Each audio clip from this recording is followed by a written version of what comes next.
बारामती लोकसभा मतदारसंघामध्ये अजितदादा मित्रमंडळाचे मोठ्या प्रमाणात होत आहे। तुम्ही जर बघितलं भोरला जी गाडी फोडण्यात आली त्याच्यामध्ये पैसा होता।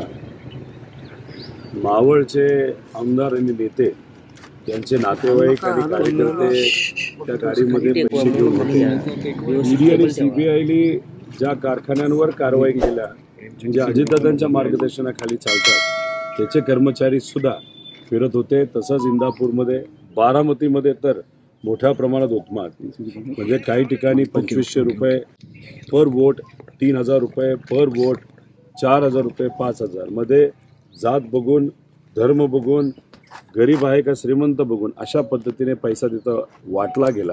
पीडीसीसी बँक गरीबाला 5 वाजता बंद होते पण पैसे वाटण्यासाठी रात्री 1-1, 2-2 पर्यंत चालू राहते। म्हणजे पीडीसीसी बँकेचा वापर केला, त्यानंतर कर्मचाऱ्यांचा वापर केला, पोलिसांचा वापर केला। आता झेड सिक्युरिटी आणि वाय सिक्युरिटी म्हणजे गाडीत पैसा, पोलिसांच्या गाडीत पैसा नेण्यासाठी वापरायचा होता का काय असं कुठेतरी म्हणावं लागेल। पण अनेक ठिकाणी लोकांनी पैसे नाकारले। आता जनशक्ती विरुद्ध धनशक्ती म्हणजे जनशक्ती साहेबांच्या ताईंच्या बाजूली आणि धनशक्ती म्हणजे अजितदादांच्या बाजूली। बघू विजय कोणाचा होता पण आम्हाला विश्वास आहे जनशक्तीचा।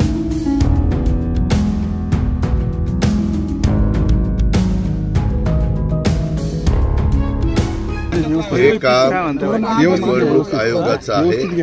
त्याच्या संदर्भामध्ये आजपर्यंत 7 विधानसभेच्या 1 लोकसभेची निवडणूक स्वतः लढवलेली आहे। माझा उमेदवार म्हणून मी असले प्रकार कधी करत नाही। कारण असताना दादांत पहिल्यापासून या विरोधकांच्यातले काही बगलबच्चे अशाच प्रकारचे आरोप करत होते पण मी त्याला फार महत्त्व देत नाही। हे सगळं पाहण्याचं काम त्याच्यात स्क्वॉड असतं, त्याच्यात पोलीस यंत्रणा असते, त्याच्यात निवडणूक आयोगाचे ऑब्झर्व्हर असतात, असे सगळे असतात। त्याच्यामध्ये ते आमच्यावर आरोप करतात।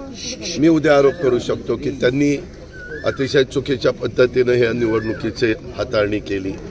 अशा पद्धतीने त्यांनी अनेकदा तुम्ही